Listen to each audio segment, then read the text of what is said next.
Mais um tema. Intervalo intrajornada.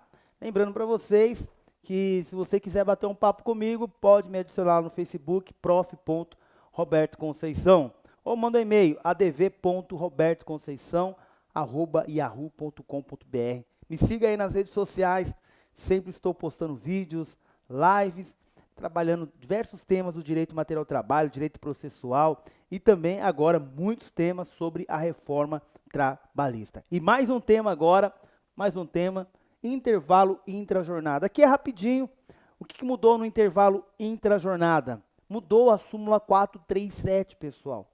Veja, quem tem direito ao intervalo intra, quando eu falo intra, dentro da jornada. Artigo 71, vamos lá. O artigo 71 diz que o intervalo para descanso e refeição, ele deve seguir uma regrinha. Se o empregado trabalhar até 4 horas, ele não tem intervalo. Se ele trabalhar acima de 4 horas e até 6 horas, ele tem 15 minutos. Acima de 6 horas, ele tem pelo menos 1 hora de intervalo para descanso e refeição. O empregador pode majorar para 2 horas esse intervalo para descanso e refeição. Acima disso, deverá ter uma norma coletiva, uma convenção, um acordo coletivo. Se o empregado quiser conceder 3 horas de refeição e descanso para o empregado, ele deve ter uma convenção ou um acordo coletivo. Até aí tudo bem, Roberto? Tranquilo. E a não concessão? Quando o empregado não concede a hora de descanso e refeição. Lembrando que a hora de descanso e refeição ela não é computada como jornada de trabalho, como tempo efetivo à disposição do empregador, tá? Então veja, se o empregador não concede para ele o intervalo para descanso e refeição, ele suprime, não concede. Em vez dele conceder 1 hora, ele concede meia hora. Em vez dele conceder 1 hora, ele concede 45 minutos. Vamos voltar aqui? Antes da reforma, súmula 437. A não concessão do intervalo implica ao pagamento da hora cheia, a não concessão. E a concessão parcial também. Se o empregador conceder só meia hora, ele paga a hora cheia. Grande tese que a gente usava aí na vida prática, né? Súmula 437 do TST. E agora, Roberto, com a reforma, como ficou isso? A não concessão, ele vai pagar a hora cheia, tudo bem. Não concedeu, vai ter que pagar como hora extra. E a concessão parcial, ele vai pagar só meia hora. O empregado fez meia hora de almoço, trabalhou meia hora. Ele vai pagar a hora cheia, como trata a súmula 437 antes da reforma, porque mesmo antes da reforma, quando o empregador concedia para esse empregado meia hora, ele tem direito a uma, concedia meia hora, o empregador tinha que pagar a hora cheia para ele como hora extra. Opa, maravilha, né? Fez só meia hora de almoço, mas recebe 1 hora cheia de hora extra, ficta, né? Não fez, mas recebe, ficta por conta da concessão parcial. Maravilha. E agora, com a reforma trabalhista, a concessão parcial, o empregado vai ter direito só àquilo que foi suprimido. Se é 1 hora de almoço, o empregador concedeu só meia hora, somente meia hora, o empregado tem direito a receber só meia hora de hora extra, e não a hora cheia, como trazia para a gente a súmula 437. Agora, a coisa mudou. Vem comigo aqui, esse texto do artigo 71 antes da reforma, olha lá. Em qualquer trabalho contínuo, cuja duração exceda 6 horas, é obrigatória a concessão de um intervalo para repouso e alimentação, o qual será de no mínimo 1 hora. Salvo acordo escrito ou contrato coletivo em contrário, não poderá exceder 2 horas. 2 horas. Quando o intervalo para repouso e alimentação previsto nesses artigos não forem concedidos pelo empregador, este ficará obrigado a remunerar o período correspondente com um acréscimo de, no mínimo, 50% sobre o valor da remuneração. Beleza. A súmula 437 veio e disse, olha, não vai ser o período suprimido, vai ser todo o período. Ótimo. Só que aí mudou, né, gente? Acabou essa mamata. O parágrafo 4º do artigo 71 traz o que para a gente? Olha lá. A não concessão ou concessão parcial do intervalo intra-jornada mínimo para repouso e alimentação a empregados urbanos e rurais, implica o pagamento de natureza, olha a natureza agora, natureza indenizatória, apenas do período suprimido, com acréscimo de 50% sobre o valor da remuneração da hora normal de trabalho. Olha aí, pessoal, mudança bem significativa. Tudo bem? Vamos falar um pouquinho agora sobre o uniforme. O que mudou com o uniforme, Roberto? Vamos de novo aqui.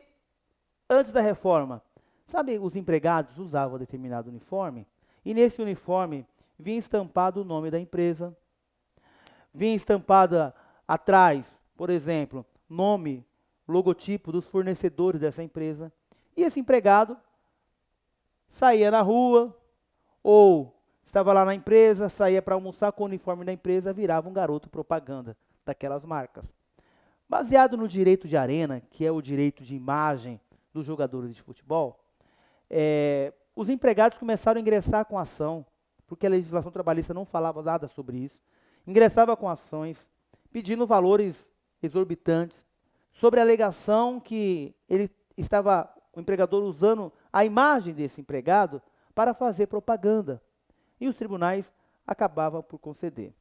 Ou então, os empregados usavam um uniforme, esse uniforme era laranja, amarelo, sei lá, uma cor bem estranha, e esses empregados ingressavam com ação dizendo, olha, estou passando uma situação aí vexatória com a cor do meu uniforme, eu quero não usar o uniforme na empresa. Isso tinha um volume até que razoável de ações pleiteando esse tipo de direito. E a CLT não falava nada sobre isso, ficávamos por conta da jurisprudência. Agora, com a reforma trabalhista, esse assunto também já foi resolvido. O texto agora sobre esse assunto está na CLT. E a CLT trata da seguinte forma: o empregador, ele define a cor do uniforme, quando usar o uniforme. Simples fato de o empregado estar usando o uniforme com o nome da empresa ou com os nomes dos fornecedores no uniforme, não tem o direito o empregado de exigir uma indenização por uso de imagem. E também, o empregador pode definir a cor do uniforme.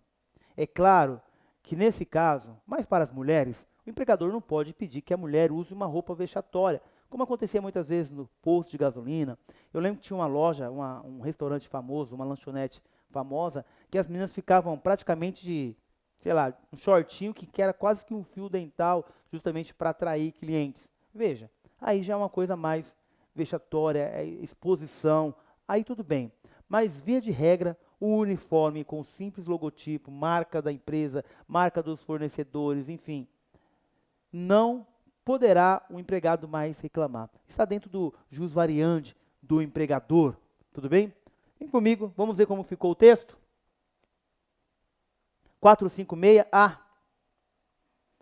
Cabe ao empregador definir o padrão de vestimenta no meio ambiente laboral, sendo lícita a inclusão no uniforme de logomarcas próprias da empresa ou de empresas parceiras e de outros itens de identificação relacionados à atividade desempenhada. Parágrafo único. Aqui, uma regrinha diferente. A higienização do uniforme é de responsabilidade de quem? Do trabalhador. O trabalhador tem que cuidar do uniforme. Salvo, claro, se for um uniforme ou hipótese em que forem necessários procedimentos ou produtos diferentes dos utilizados para a higienização das vestimentas de uso comum. Olha aí, pessoal. Então, falamos do uniforme, um item bem simples que acabou a reforma tendo que resolver, trazendo um texto aqui para a CLT para dirimir ou resolver esse impasse quanto ao uso do uniforme, marcas da empresa, marcas dos seus fornecedores, clientes, enfim, parceiros. A empresa vai poder fazer isso. Tá joia? E responsabilidade do empregado cuidar do uniforme, a não ser que o uniforme tenha um procedimento normal. Uniforme, de repente, alguém que trabalha no laboratório, no hospital, que precisa de um manuseio diferente, que precisa que seja higienizado de uma forma diferente, aí sim o empregador vai ficar responsável por isso. Fora isso, o empregado é responsável pela limpeza, pela manutenção do seu uniforme. Tá joia? Vimos mais 2 temas aí da reforma trabalhista. Tem mais, Roberto? Temos ainda. Eu já volto com você com mais temas sobre a reforma trabalhista. Beijo no seu coração. Lembre-se sempre, hein? Você sabe onde quer chegar. Vamos que vamos!